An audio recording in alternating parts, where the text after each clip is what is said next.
तस्वीरें हमने देखी है। रायपुर दक्षिण से भी इस वक्त का बड़ा अपडेट मिल रहा है, उसका भी हम रुख कर लेते हैं। रायपुर दक्षिण सीट की अगर बात की जाए तो यहां पर लगातार वोटों की गिनती जारी है और 8वें राउंड की गिनती खत्म हो चुकी है। अब बता देते हैं कौन आगे है। सुनील सोनी, लगातार बीजेपी के प्रत्याशी सुनील सोनी आगे हैं, 14,376 वोटों से आगे चल रहे हैं।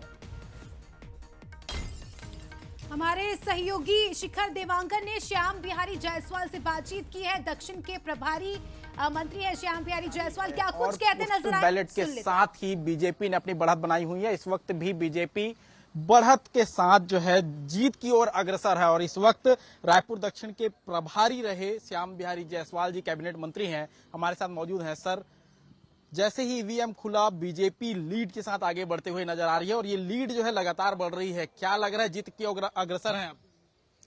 देखिए, ये तो होना ही था और पहला दिन से ही लगातार मैं और हमारी पार्टी के लोग जो है कहते आ रहे हैं कि जीत सुनिश्चित है और रायपुर दक्षिण में 9वीं बार भारतीय जनता पार्टी का यहाँ जनता का आशीर्वाद भारतीय जनता पार्टी को मिल रहा है। कांग्रेस लगातार चुनाव प्रचार के दौरान इस बात का जिक्र कर रही थी कि निष्क्रिय वर्सेस युवा जो है वो लगातार प्रचार इस बात का कर रहे थे, जनता ने जवाब दे दिया। देखिए, कांग्रेस के पुरानी परंपरा है, हमारे नेताओं को, हमारे पार्टी के कार्यकर्ताओं को कांग्रेस सदैव जो है हे दृष्टि से देखती है, अपमानजनक शब्द कहती है।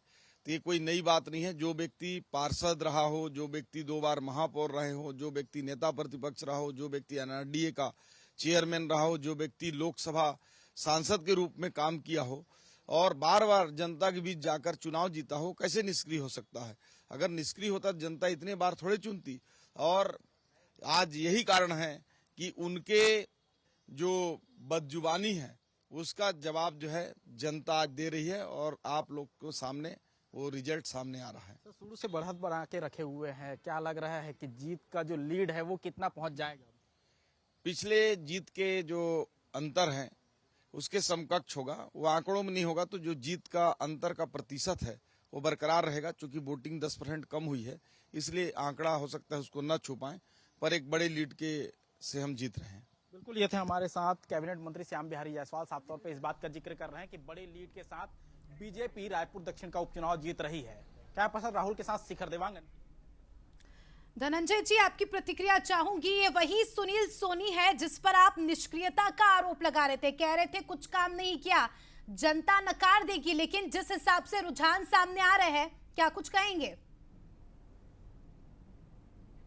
मुझे ऐसा लगता है कि थोड़ा हमें और इंतजार करना चाहिए। 19 राउंड की गिनती होनी है, 8 राउंड हुआ है और जैसे मैंने पहले ही कहा कि वहाँ पे दक्षिण विधानसभा जो है भारतीय जनता पार्टी के, वहाँ लगभग जब से दक्षिण विधानसभा का निर्माण हुआ है वहाँ बृजमोहन अग्रवाल जी नेतृत्व करते रहे। मतलब आप समझ सकते हैं वहाँ भारतीय जनता पार्टी कमजोर तो नहीं थी। और उसके बाद जब अभी आम चुनाव हुए थे 2023 में, आप देखेंगे 8वें राउंड में ही भारतीय जनता पार्टी के जो प्रत्याशी थे बृजमोहन अग्रवाल जी, मैं समझता हूँ 30-32 हज़ार वोट से आगे रहे हैं। और अभी जो परिणाम सामने आ रहे हैं, यहाँ तो समझ में आ रहा है ना कि हम फाइट दे रहे हैं और जिस प्रकार से वो मतदान करने में जनता का रुझान नहीं रहा है, तो नाराजगी तो दिख रही है। तो मुझे ऐसा लगता है कि थोड़ा और इंतजार करना चाहिए और जब 15-17 राउंड हो जाएंगे तब एकदम स्थिति स्पष्ट हो जाएगी। क्योंकि अभी हमारे जो मतदाता के जो कोर वोटर्स हैं वो क्षेत्र खुलना बाकी है और वो भी खुलेगा तो सारे चीज स्पष्ट होगी। लेकिन ये है कि अभी तक जो प्रदर्शन हमारा समझ में आ रहा है कि हमने ये कहा जाए धनंजय जी, हम भी इंतजार कर रहे हैं, आप भी इंतजार करिए। गिनती तो लगातार चल ही रही है और मुझे लगता है कि अभी भी स्पष्ट हम नहीं बोल सकते कि किसकी जीत होगी। रायपुर दक्षिण में इस वक्त गिनती जारी है। मिलन जी हमारे साथ मौजूद है। मिलन जी, अगर बात की जाए महायुति की तो देखिए जश्न की तस्वीरें आ रही हैं। अगर महाविकास अघाड़ी पर बात करूं तो शायद ये मतगणना शुरू भी नहीं हुई थी, 2 दिन पहले से वहां पर रस्साकशी चल रही है, कौन मुख्यमंत्री बनेगा, कौन मुख्यमंत्री बनेगा। अब मैं आपसे ये सवाल करना चाहूंगी, मेरे मन में भी ये सवाल है कि अब महाराष्ट्र में कौन मुख्यमंत्री बनेगा? देखिए, महाराष्ट्र में मुख्यमंत्री कौन होगा ये वहां का विधायक दल तय करेगा और विधायक दल की बैठक जब होगी ये स्थिति साफ हो जाएगी। लेकिन धनंजय जी बहुत ही सरल और सहज व्यक्ति मुझे लगे आज की डिबेट में, और जिस सहजता के साथ उन्होंने ईवीएम पर सवाल खड़े करे और बैलेट पेपर की जो बात की, ये ईवीएम का सवाल वायनाड क्यों नहीं जा रहा है?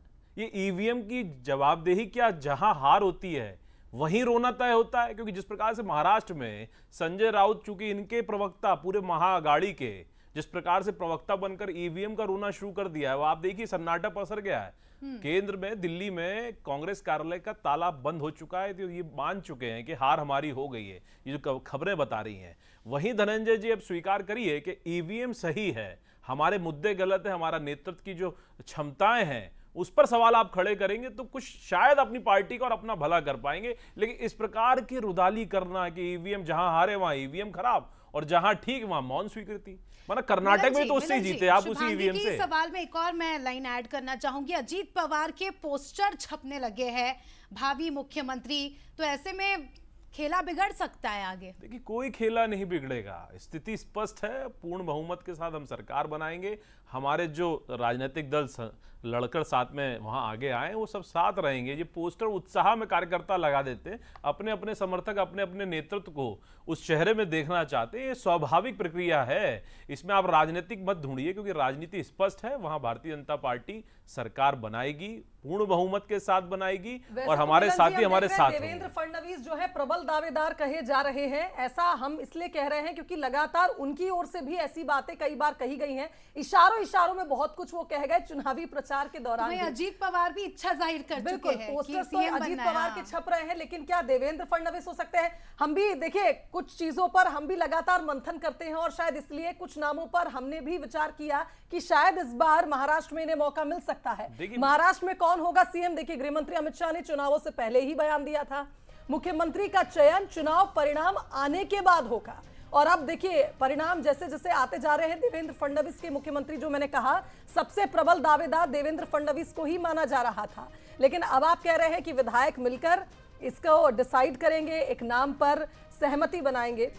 देखिए आप ही अभी अपने चैनल पे दिखा रहे हैं कि माननीय अमित शाह जी का बयान भी वो है और भारतीय जनता पार्टी के एक छोटे से कार्यकर्ता के नाते भी मेरा बयान वो है। बयान अलग अलग नहीं आए, हमारे यहाँ अपनी अपनी ढपली अपना राग नहीं है। भारतीय जनता पार्टी का विचार एक एक कार्यकर्ता का एक सा होता है। आप कांग्रेस के कार्यकर्ताओं को पूछेंगे वहां अलग अलग ढपली रहेगी, अलग अलग राग रहेगा, हर प्रदेश में अलग कहानी। मैं आप ईवीएम पर फिर आ रहा हूं आपसे कि ईवीएम के आंसू क्यों बहाना, और ये कांग्रेस पार्टी की पूरी तैयारी है, परिणाम आएंगे जैसे ही एक एक कार्यकर्ता ईवीएम और प्रशासनिक ढांचे पर आरोप लगाकर अपनी हार का ठीकरा फोड़ेंगे, जबकि ये हार उनके कारनामों की है, उनकी गलत दिशा में देश विरोधी गतिविधियों में संलिप्तता की है। इसको स्वीकार करना चाहिए ताकत के साथ और विरोध करना चाहिए ऐसे नेताओं का जो हिंदुत्व को गाली देते हैं, राष्ट्रीय भावना को तोड़ने के लिए अग्रसरी भूमिका में एक तरफा देश के खिलाफ बोलते हैं। इसमें करना चाहिए, आप भी विरोध करेंगे तो शायद फायदा होगा। धनंजय जी,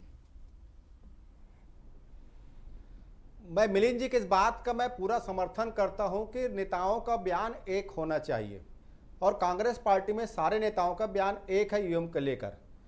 मिलिंद जी प्रवक्ता है और इनके एक राष्ट्रीय प्रवक्ता थे पीवीएल नरसिम्हन जी, पुस्तक लिखे थे ईवीएम के हैकिंग पर और भारतीय जनता पार्टी ने उसको विमोचन किया था। ये भी प्रवक्ता है भाई साहब। तो क्या पीवीएल नरसिम्हन जी के पुस्तक के समर्थन में खड़े हुए हैं कि खिलाफ में पड़ा? इनका जवाब देते फिर मैं आगे और जवाब दूंगा। पुस्तकें तो बहुत सारी हैं जो आपके काले कारनामों को भी बताती है और आपके राजनीतिक इतिहास को भी बताती है। ये पुस्तकें खुलेंगी तो आप जवाब नहीं दे पाएंगे। बांग्लादेश में वायनाड में कैसे जा रहे हैं, कर्नाटक में इस्तीफा देंगे आप, कर्नाटक में जहां सरकार बनी वहां इस्तीफा देंगे की बेवफाई का जो राग है वो निश्चित रूप से हारने वाला अलापता है। और आप दोनों धनंजय जी चर्चा को हम आगे बढ़ाएंगे, थोड़ा सा इंतजार करेंगे, एक छोटा सा ब्रेक हम यहाँ लेंगे, उसके बाद जरूर इस विषय पर चर्चा करेंगे आखिर ईवीएम एक बार फिर बेवफा क्यों हो रही है। बिल्कुल, तो रुकेंगे छोटे से ब्रेक के लिए और ब्रेक के बाद अपडेट्स आपको देते रहेंगे। बने रहिए हमारे साथ बंसल न्यूज पर।